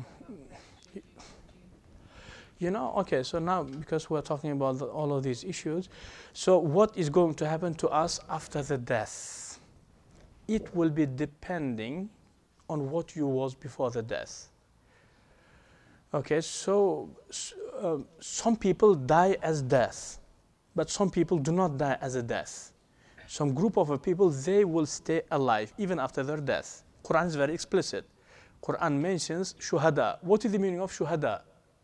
Who knows what's shaheed? It is our understanding, but the shaheed is the person who spent his life in the path of God and died like that, regardless if he was killed or dies as normal. So those people, they do not die. Understand? Have you seen Avatar? Exactly same thing. Understand? But limitation goes, because this body is limiting us in this dimension, isn't it? But when Avatar happens, this limitation will go. So you will not be blocked only in these 3 dimensions, but you will have access to others, including paradise also, as Rasulullah informed. But what's the meaning of being shaheed? Shaheed is the one who spends his life in the path of God. Okay, what's the meaning of path of God? So it is, so for example, Khidr alayhi salam, he spent his life in the path of God. What he was doing? Serving the people, getting order and applying it, isn't it? So even that Musa alayhi salam came to learn that, but was unable because of, so that is, so Khidr, if he dies, he will stay alive, but a bit better condition of life, perfect life. Understand? So those live people, they can communicate with us even if you're on that level. Okay? So death is not what we think. For some people, it is very horrible. Okay? So it is the same as you see nightmare. Because you spent your life torturing the people, giving nightmare to the people. Now it is time of revenge. So while you are dead, until Yawm al-Qiyamah, you will be treated on the same way, nightmares. So when you will be resurrected, you will wake up saying, oof, it was such scary nightmare, but nothing good is waiting for you either there. But if you was genuine, if you can make it to stay alive, that's it. Or otherwise, even during your death, that beautiful things, you know, paradise, watching, seeing, etc. But will you enjoy eating, drinking? Some hadith say yes, Quran says no. The people who are eating and drinking is only shuhada. Shuhada, only them category of a people. Yes, Eddie. Is that specific to invite other people after someone passed away for a meal within the 40-day period? You know, Sayyidi, it is taken from Hanbali culture. Tawus bin Kaysan, have you heard about this person? He is the student of Abdullah ibn Abbas, so he's Tabi'i. Tawus bin Kaysan, Yemeni, okay, from Yemen. So he says that body after the death is questioned for 7 days. So make sure that within them 7 days you give a lot of sadaqah on behalf of the body. Understand? Yeah, so that 7 days thing, it is taken from Hanbalis, but it is just spread then, isn't it? And also we have 40 days and then 6 months and then 1 year. Do you remember? I think that is taken from some other cultures, but if someone practices that, is that problem for me? No. I don't stress about it, no. The family who, you know, from whom janazah is going, it's recommended for their neighbors to help out. So they should not be doing the food. Yeah, so there should be neighbors or family members, you know, who should come and look after that, because guests will be coming. It's because of that, yes. Yes, Eddie.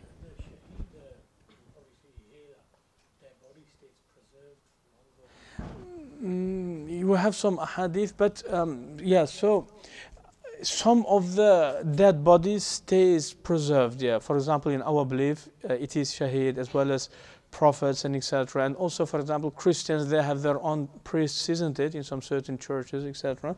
But we believe, Muslims, we believe that shaheed does not die. So shaheed just moves from one dimension to better dimension with access to our dimension also.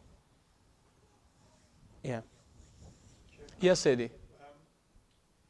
What's the permissibility for praying janazah on a body more than once, for example? Yeah. Obviously, we've got, in our culture, we go back to Pakistan as well. So if somebody say one of my loved ones passed away here, we pray the janazah here and I went with the body to Pakistan, can I pray there again or not? Because Yeah. there it's a case of no, you can't go. Yeah, beautiful question, important question. Well, as I said from the beginning, I respect the culture, regardless, whatever it is, but my own school of thought says it's disliked to make janazah more than once. But if you are forced to, then you should make sure that the wali of the body does not pray janazah with the first group, but with the last one. But as soon as the wali prays janazah, after that we say not permissible now. Yeah, but even then, moving the body for more than 7 miles, not recommended. So it should be within the same city. Okay, for example, moving it back home, etc.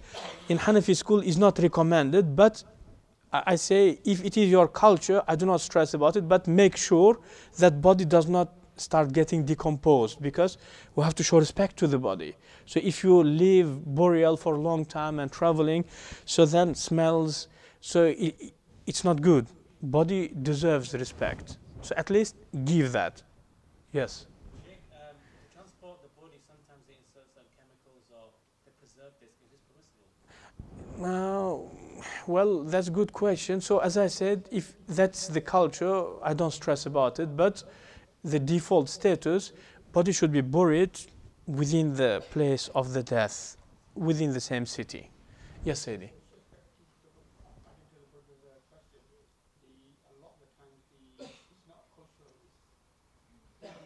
Sorry?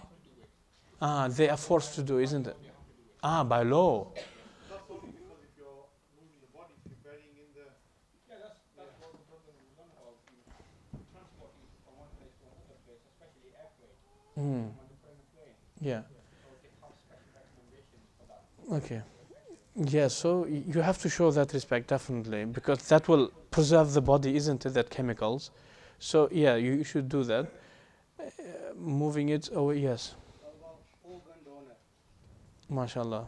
What do you think? I don't know. I mean, your assumption, your... You see, I've just had an eye operation. I've had a donor eye put in. Yeah? I couldn't see anything. I've had a donor eye put in. So now, if I was to die, would I donate?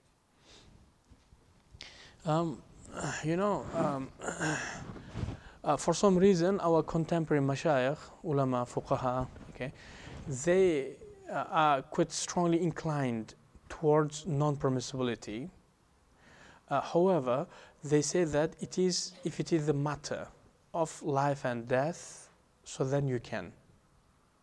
So, for example, saving someone's life. No, but say I've died, and like they do like these liver transplants, heart transplants, they take them out, Yeah. and then when somebody needs them, they give it to them. So at the time of my death, I don't know if somebody will need my heart or my Yeah, so that's what I'm talking about. So if it is about the matter of life and death, so then yes. For example, organ donation, which is not related to the matter of life and death, you're a handsome person. Can you donate your face? No, Because it's not the matter of life and death, isn't it? yeah, but it's like now this eye, Yeah, it was donated to me. yeah, It was not permissible to donate. yeah. So I would have no sight. exactly, yeah. So Yeah, so contemporary fuqaha, for some reason, they say the exemption is about the matter of life and death. I personally did not dig into it properly because for me, Quran is mainly central located as Hanafi, you can say, a school of thought. So my approach will be slightly different.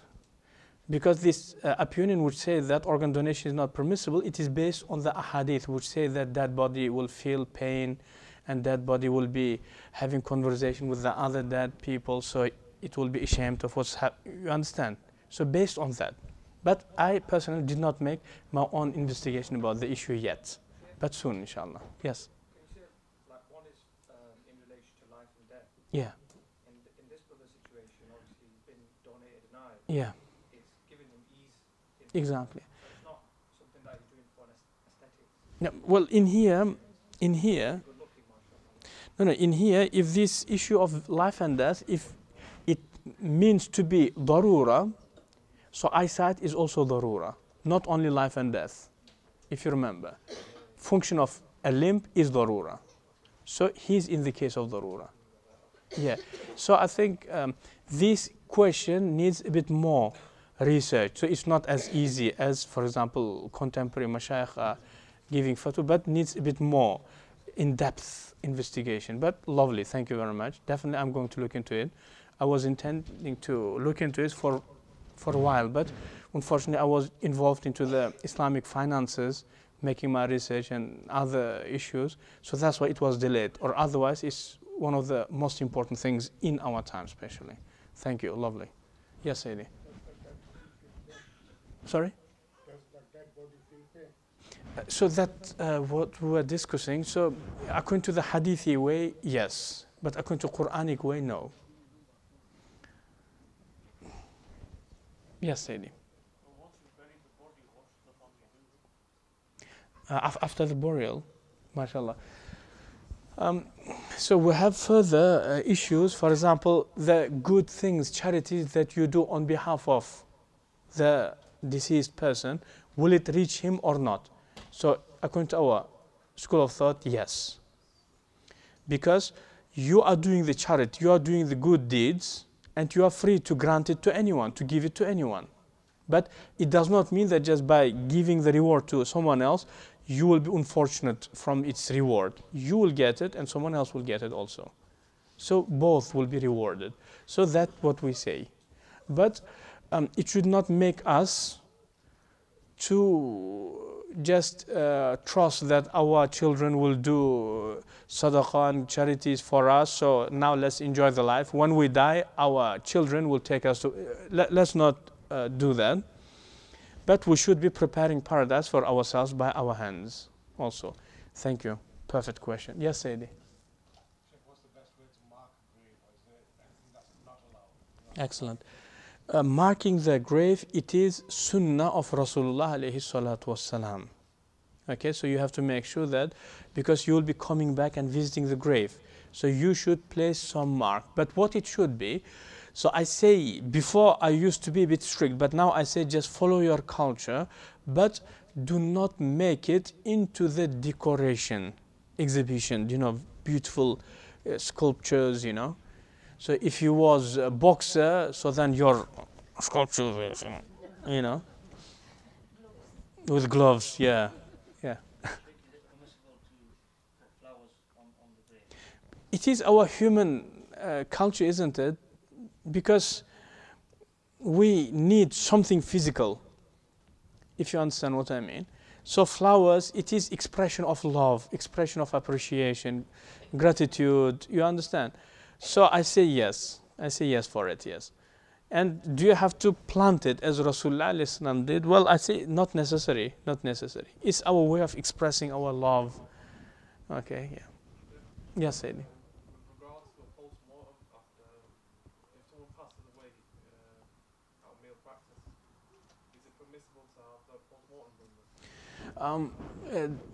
The default status is mutilation is not permissible, musla. Yeah, so because we are living in that culture, so we have now two principles conflicting with each other. We as Hanafis, we have urf as part of our school of thought. Urf means respecting the law of the land. You as Hanafi, you are obliged to respect it. But from the other end, you should show the respect to the body also. Muthla is not permissible. So now means you have two principles contradicting actually. Yes, Sadie. Nowadays, if there is availability to an MRI scan, Yeah. scan the body rather than... Yeah. So means we should go with that one.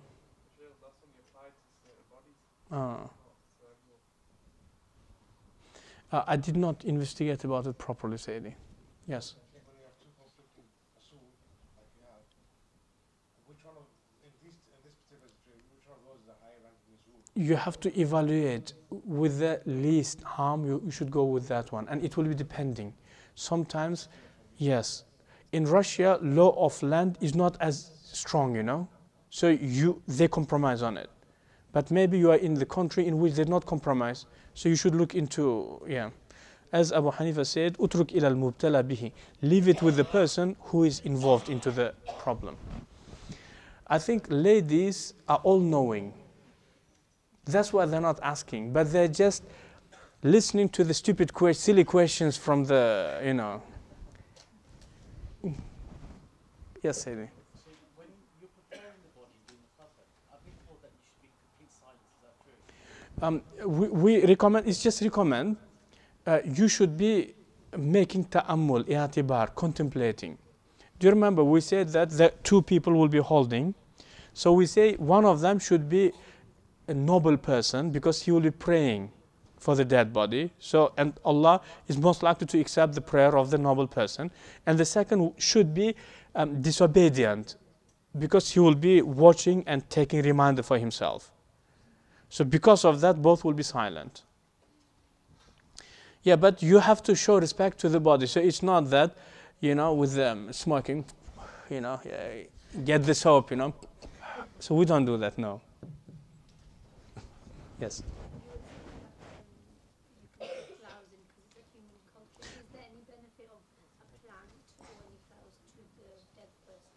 Or water? Yeah, so because they mentioned this hadith in which, if you remember, Rasulullah brought a branch and then grassed on top of the grave, saying that because as long as it is wet, so it will be making tasbih. And its tasbih will be benefiting the person in the grave. So you can take that one maybe. Yeah. Is it permissible to reuse a grave because in Saudi my granddad passed away there and we're buried in there. MashaAllah. They reuse the grave. Yeah, so each land has got its own time. So body should get decomposed. Understand? Yes. As long as it's wet. Yeah. It has to do it as in it's alive. Yes, exactly. So as soon as it becomes dry, it stops making tasbih. According to that. Yes, Sadie.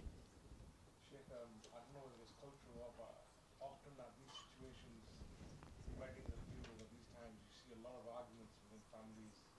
A lot of, I think what would solve it a lot is who's the decision maker. Who, at the time of janaza, who has the final say on matters like who's going to do the ghusl, where we're going to bury, are we keeping the mayyit here or taking it abroad? I know it comes down to are they going to accept this person as the leader of the family or not, but who's the wali in what order? Is it the husband? Is it the son? Is it the brother? Is it the father? The default status is the governor. The local governor is the wali. And after him, the local imam is the wali. And after that is the most senior person within the family, is the wali.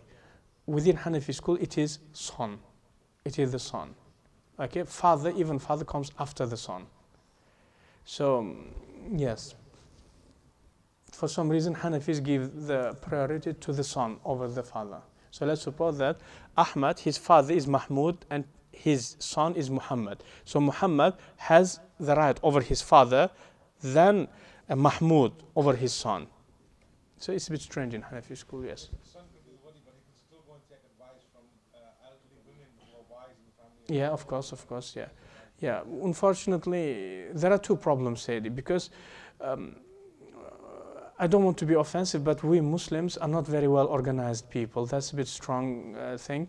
And this, and the second thing is, the trauma by the death, it makes all of us to be a bit strange behaving, So when these two comes together, it will be a bit messy. It will be a bit messy, unfortunately. Chief, as soon as a person's passed away, the immediate family or friends are there at the time this soul departed, what should be the immediate response from the family? Or should they allow close loved ones to spend some time there? Should there be some the removal of that from the services? It's just excellent question. Maybe one of the most important questions for today. As soon as someone dies, straight away, as showing respect, straight away you have to prepare the janazah. Yes. So delaying, we do not do that. I think it's some branch of Christians, Ukrainians do it. So they keep the body for 3 days, and one family member should stay in the same room for 3 days. So we don't do it. As soon as person is died and diagnosed as death, straight away you have to start preparing for the janazah, for the burial. Delaying is makruh tahriman, means you could be sinful also. Yeah. Sheikh, many times I've seen when men pass away, non-mahram women are looking at his face. When women pass away, non-mahram men are looking at her face. Is that allowed, not allowed? Is that permissible? In terms of face is not part of aura regardless within the Hanafi school, so permissibility is there, okay, but then obviously you should show respect to the body. That's the most important thing. And also there is another thing very relevant to this question, in terms of giving ghusl. Okay, can a lady give ghusl to her husband and other way around? Okay, so it is obviously we have disagreement between Hanafis and Shafi'is. So in Shafi'i, yes, in both ways, but in Hanafi it's only permissible for the lady to give ghusl to her husband. Okay, so that's what they normally say. But now I don't really stress about it too much. Just I give it to the culture. Okay, so just follow your culture, and inshallah it will be right. It will be right. But within Hanafi school, death kills the relationship, so straight away. Okay, but so as soon as lady dies, husband becomes stranger. But what about when husband dies? Does wife become stranger straight away, or is there some ritual to? So that within that idda, you have got that relationship. Understand? So that is another way why I should say these guys are dodgy, because it means that when they die, you have to wait. But when you guys die, they don't wait. And they don't have to wait also, You don't have to wait for them to die. Yeah, exactly. That is another thing, yeah, you see. Look, these guys look very strong. Do you know why? Because there is curtains, so you guys cannot see them. They change their voice when they are being, because wife could be here, Sorry, that was just meant for my wife. She's there. No. This voice is not your voice, Sayyidi. It's different voice, now. Yes, question here. Someone wants to ask something. Yes. A question regarding the hadith you said before, that if a person goes to the graveyard and they call out saying, "Oh, son of," Yeah. Munkar and Nakir will leave him alone. Yeah, not question him. So does that mean if a person were to live his life sinning, and then when it comes to them being buried, and they were to say, "Oh, son of this person," does that mean Munkar and Nakir would still leave him alone then? Hadith suggests that, yes. But isn't it that a person, like, what happens after their death? Yeah. What they do during their life, that's what determines where they're going to go. MashaAllah, beautiful, yes. So I accept it as valid critique in this case. It is very valid. I agree with you, yes. So I personally do not accept the single chain narrations in Aqidah, and it is the matter of Aqidah. On top of that, it is weak, but practiced by 4 schools for some reason. Yeah, so it is a bit strange, because then, exactly as you are saying, okay, even though hadith does not mean that you will be excluded even from the, punishment but anyway, it is single chain narration and stated as a weak. Yes, Sayyidi.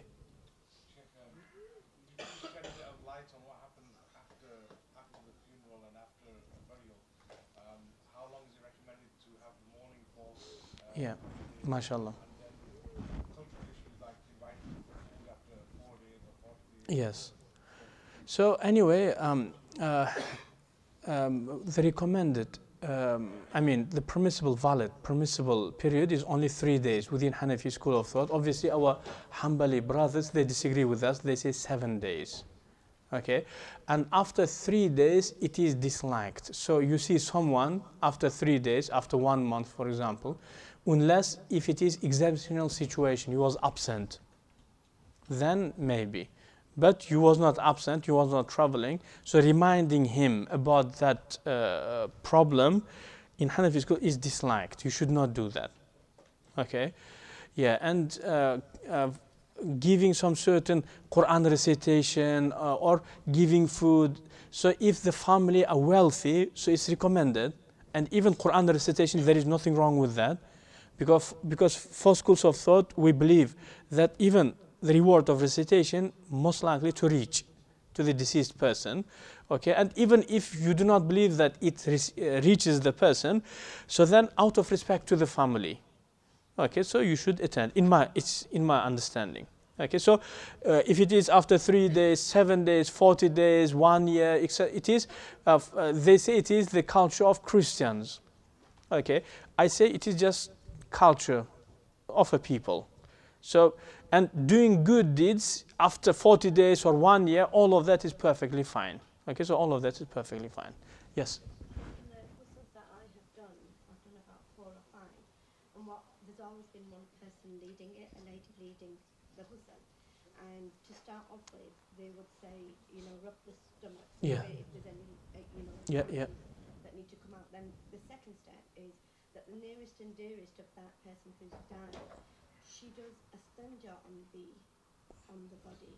Yeah, so I think we spoke about it.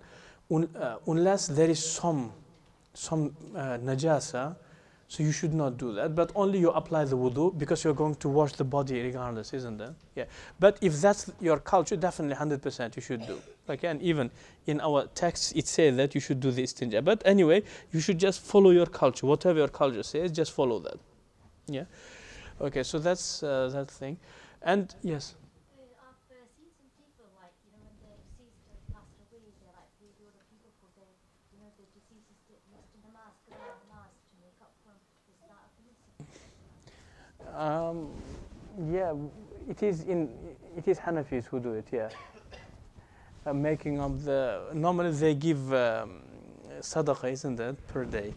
So if in some cultures they do it, well, let them to. But if no, so then unless if that person before dying, if he made a will because he missed something, so you have to do it then if he makes a will, but from his own wealth. But if he does not make a will, you don't have to. There was some question there. Can you apply? I've seen some when they die and they do the sun, they put the cotton on. Some people put sun on. Is that allowed? No, we do not do that. No, it's not recommended. But again, if it is the culture, well then yes, why not? But you should not do it initially. Yeah, because as I'm saying, death is big trauma for the family. So we should not try to enforce our school of thought in that, because they are already struggling, So do not put them into more puzzles also. Just respect their culture. But if it would be you and your, you can say, household, may Allah forbid, so then this is our way of doing. Also, when we die, we do a lot of reading the Quran. Yeah. And like this introduction on it. If you know a person in their lifetime didn't read the Quran, should you still read for them after they die? Good question, actually. If it's your husband, so then no. I don't do it.